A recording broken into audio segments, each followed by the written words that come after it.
네, 오늘은 스마트홈의 짜증나는 점 5가지를 좀 정리를 해보려고 합니다.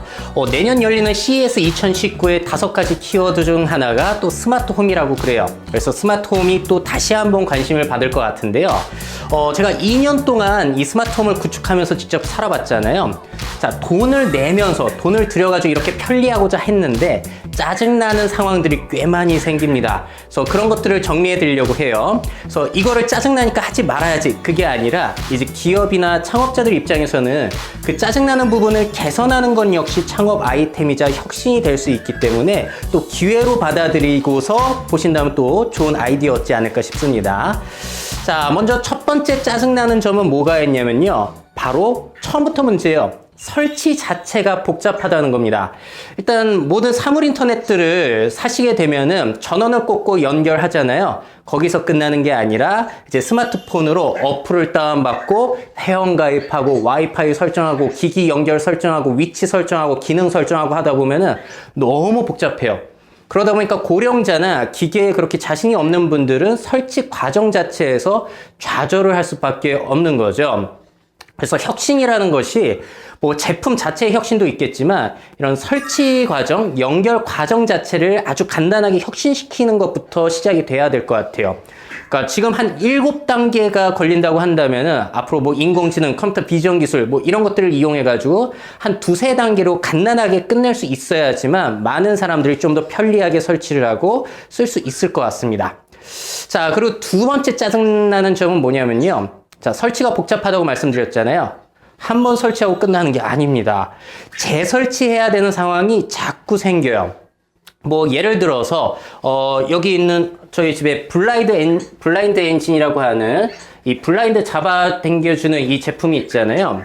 자, 이 제품 상당히 좋은 제품이에요. 그런데 문제는 뭐냐면은 가끔가다 얘가 먹통이 됩니다.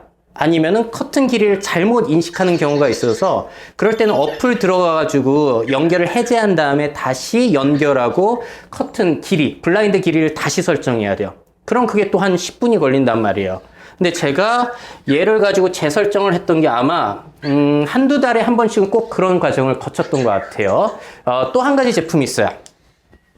제가 또 좋아하는 여기에 이동형 CCTV 앱봇 라일리라는 제품이 있는데 이 제품 참 좋습니다만 제가 배터리 문제가 생겨가지고 2번이나 AS를 보냈어요.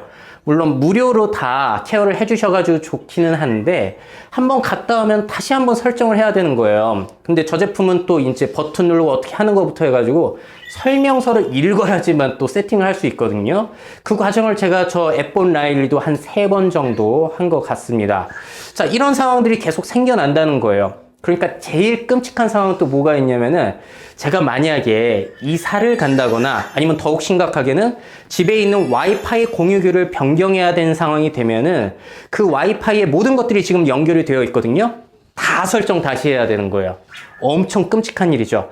분명히 이제 와이파이 공유기도 속도가 빨라져서 교체해야 되는 시점이 온단 말이에요. 그럼 저는 이 수많은 것들을 다시 세팅해야 된다는 겁니다. 자, 그리고 이 클로바 같은 경우에도 얘도 이제 무슨 문제가 있냐면은 어플상에서 문제가 생기는데요. 가끔 뭐 해달라고 명령했을 때 기기에 연결할 수 없습니다. 이런 식으로 멘트가 나올 때가 있어요. 왜 그런가 이제 고민을 해야 되죠.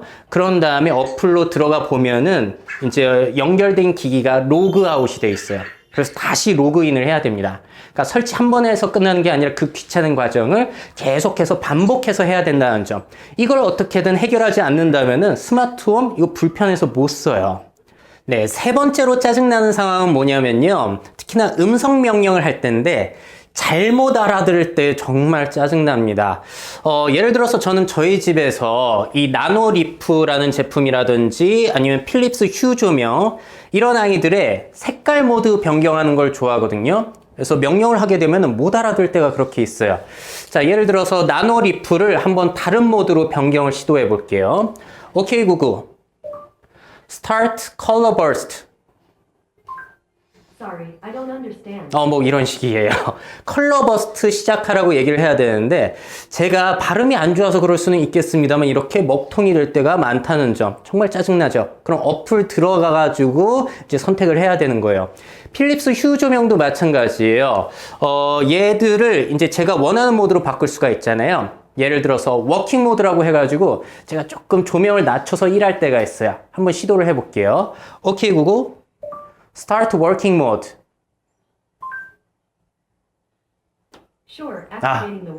자, 요번에는 실행이 됐습니다. 근데 이렇게 되면 다행인데 이거를 몇 번 얘기해도 못 알아듣는 상황이 꽤 많이 생긴다는 거예요. 그럴 때 엄청 짜증나죠. 자, 또 그것뿐만이 아니라 뭐 TV, VOD 검색이라든지 음악 검색할 때도 못 알아듣는 경우 생기죠. 어제도 제가 이 U 플러스 TV를 이용해 가지고 영화 폴락을 찾아보려고 했어요. 잭슨 폴락에 관한 영화가 보고 싶어가지고 폴락을 찾아달라는데 자꾸 생선 볼락을 찾아주는 거예요. 오늘도 한번 시도를 해볼게요. 자, 유플 TV는 이 리모컨을 이용하죠. 폴락 보여줘. 자, 요번에는 또 폴라를 보여주네요. 뭐 이런 식으로 짜증나는 경우가 생기고요. 또 음악 재생 같은 경우에는 제일 짜증나는 순간이 음악을 재생시켜 놓은 다음에 음악 꺼라고 명령할 때 그걸 못 알아듣는 경우가 너무 많아요. 음악 소리가 시끄러우니까 이제 못 알아듣는 거죠. 그러면 이제 짜증을 내면서 일부러 스피커한테 간 다음에 버튼 누르고 음악을 꺼야 되는 상황. 이런 일들이 생긴다는 겁니다. 네, 네 번째로 짜증나는 상황은 이제 뭔가를 실행시켰는데도 반응이 없을 때, 무반응일 때입니다. 일단 AI 스피커 같은 경우에도 불렀을 때 반응을 안 하는 경우들이 꽤 있죠. 그래서 그때도 짜증나는 경우가 있을 수 있겠고요. 또 제가 좋아하는 제품 중에 이 버튼 눌러주는 로봇, 스위치봇을 많이 소개해드렸죠. 지금 형광등 버튼을 누를 수 있게 설치를 해놨는데 제가 이제 다 좋은데 한 10번 시키게 되면 한두 번 정도 말을 안 알아들어요. 그러니까 동작이 안 되는 거예요. 근데 불을 끄기에 설정해 놨잖아요. 제가 만약에 이렇게 침대에 누워가지고 형광등을 끄고 싶어요. 근데 먹통이다. 한 2번 연속으로 그게 안 된다 하면은 이제 짜증을 내면서 일어나서 이제 직접 버튼을 누르게 되는 거죠. 이런 상황들이 펼쳐지게 돼요. IoT 기계들은 100% 완벽하게 작동하는 거는 제가 거의 못 본 것 같습니다. 자, 그리고 또 한 가지. 자, 이 플릭이라는 맞는 버튼도 제가 소개해 드렸는데 각종 제품을 저 버튼과 연결해서 제어할 수 있는 건 좋아요. 근데 저 제품도 한동안 안 쓰게 되면은 연결이 끊겨요. 그래서 다시 스마트폰 어플로 들어가서 활성화를 시켜줘야 됩니다. 어느 날 눌러보면 이제 이게 안 되는 거예요. 그런 상황이 펼쳐진다는 거. 자, 그리고 또 다시 한번 이 클로바 얘기를 하자면은 동시 실행 기능이 있잖아요. 그래서 연결된 것들이 한꺼번에 꺼지게 하는 기능이 있는데 가끔가다 이게 몇 가지를 빼두고 전원을 끈다든지 그런 상황이 생겨요. 아니면 전부 다 켜는 상황인데 몇 가지는 꺼져 있다든지.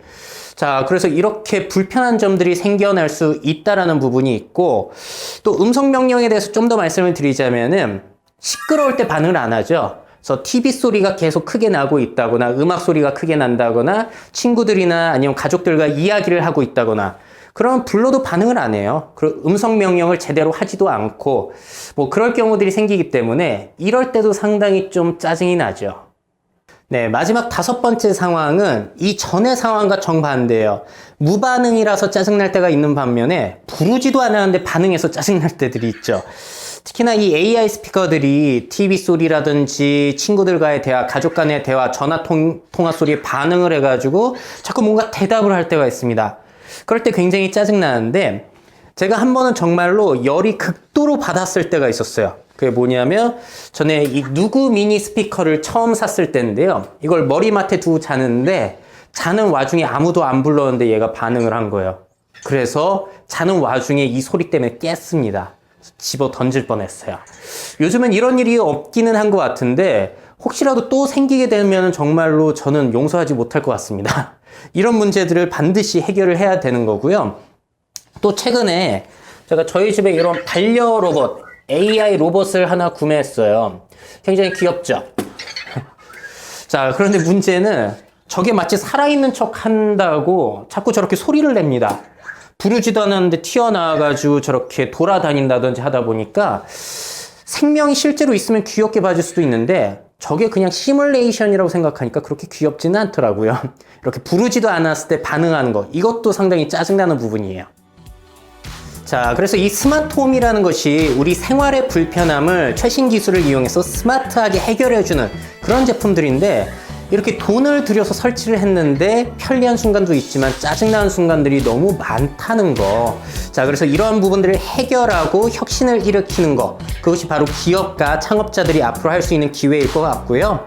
아마 2019 CES에서도 그렇게 혁신적인 스마트 제품들 안 나올 거예요, 제가 볼 때는.